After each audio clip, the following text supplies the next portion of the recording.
Halo semuanya, kembali lagi di channel Halo Edukasi. Setiap tanggal 1 Mei diperingati sebagai Hari Buruh. Peringatan ini dilakukan di berbagai negara, termasuk di Indonesia. Hari Buruh biasanya diperingati oleh para buruh dengan menyuarakan aspirasinya. Hari Buruh juga dikenal dengan sebutan May Day. Peringatan Hari Buruh muncul dari berbagai rentetan perjuangan kelas pekerja untuk meraih kendali ekonomi politis hak-hak industrialnya. Adanya perkembangan kapitalisme industri di awal abad 19 menjadi penanda perubahan drastis ekonomi politik, terutama di negara-negara kapitalis di Eropa Barat dan Amerika Serikat. Pengintensifan jam kerja, pengetatan disiplin, minimumnya upah, dan buruknya kondisi kerja di tingkatan pabrik menyebabkan perlawanan di kalangan kelas pekerja. Aksi mogok pertama dilakukan oleh kelas pekerja Amerika Serikat pada tahun 1806 oleh pekerja Cordwainers. Hal ini menyebabkan para pengorganisirnya dibawa ke meja pengadilan. Saat itu terungkaplah fakta bahwa pekerja di era tersebut bekerja selama 19 hingga 20 jam seharinya loh. Wow. Sejak itulah perjuangan menuntut pengurangan jam kerja menjadi agenda bersama kelas pekerja di Amerika Serikat. Dua orang yang dianggap telah menyumbangkan gagasan untuk menghormati para pekerja adalah Peter McGuire dan Matthew McGuire, seorang pekerja mesin dari Paterson, New Jersey. Pada tahun 1872, McGuire dan 100.000 pekerja melakukan aksi mogok untuk menuntut pengurangan jam kerja. Kemudian McGuire melanjutkan dengan berbicara pada para pekerja dan para pengangguran untuk melobi pemerintah kota agar menyediakan pekerjaan dan uang lembur. Hal ini menyebabkan McGuire dikenal dengan sebutan pengganggu ketenangan masyarakat. McGuire pun pindah ke St. Louis, Missouri pada tahun 1881. McGuire mulai mengorganisasi para tukang kayu hingga akhirnya didirikan sebuah persatuan yang terdiri atas tukang kayu di Chicago. Persatuan tersebut bernama United Brotherhood of Carpenters and Joiners of America dengan McGuire sebagai sekretaris umum. Ide untuk mengorganisasikan pekerja menurut bidang keahlian mereka lalu merebak ke seluruh negara. Hingga pada akhirnya McGuire dan para pekerja kota-kota lain merencanakan hari libur untuk para pekerja di setiap Senin pertama pada bulan September, yakni di antara hari kemerdekaan dan hari pengucapan syukur. Parade Hari Buruh diadakan pertama kali di kota New York pada tanggal 5 September 1882. Parade tersebut diikuti oleh 20.000 orang yang membawa spanduk bertuliskan 8 jam kerja, 8 jam istirahat, dan 8 jam rekreasi. McGuire dan McGuires berperan penting dalam menyelenggarakan parade ini. Hingga pada tahun-tahun berikutnya, gagasan ini pun menyebar dan semua negara bagian merayakannya.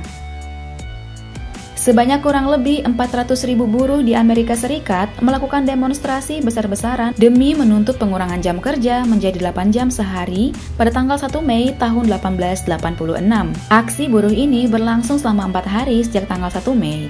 Pada 4 Mei 1886, polisi Amerika kemudian menembaki para demonstran tersebut sehingga ratusan orang tewas dan para pemimpinnya ditangkap. Para pemimpin aksi kemudian dijatuhi hukuman mati dan para buruh yang meninggal dikenal sebagai martir.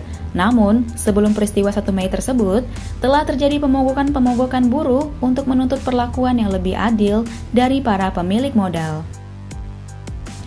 Sayangnya, tanggal 1 Mei 1886 yang terjadi di Kanada cukup berbeda dengan yang terjadi di Amerika Serikat. Saat itu, terjadi insiden peledakan bom oleh oknum yang berakhir dengan penembakan para petugas keamanan kepada para demonstran yang menewaskan ratusan orang.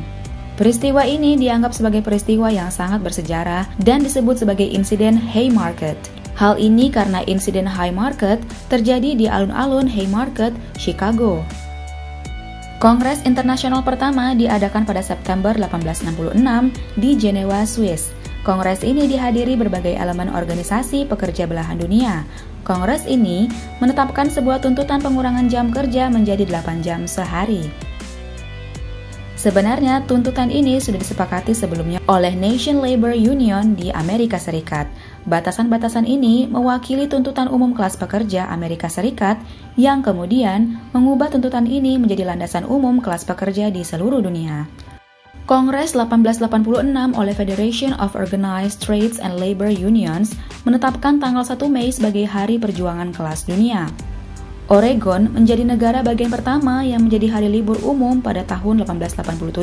Presiden Grover Cleveland menandatangani sebuah undang-undang yang menjadikan minggu pertama bulan September sebagai hari libur umum resmi nasional pada tahun 1894. Nah teman-teman, itulah sejarah diperingatinya Hari Buruh hingga sekarang.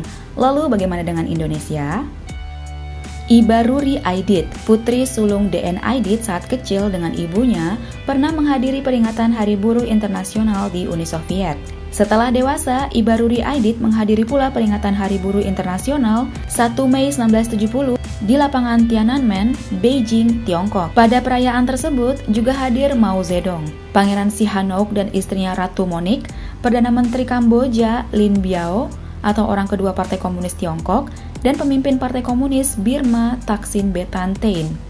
Pada masa Orde Baru, Hari Buruh tidak lagi diperingati di Indonesia.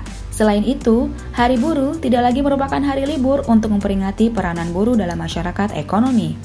Saat itu, gerakan buruh dihubungkan dengan gerakan dan paham komunis yang sejak peristiwa G30 SPKI pada tahun 1965 ditabuhkan di Indonesia.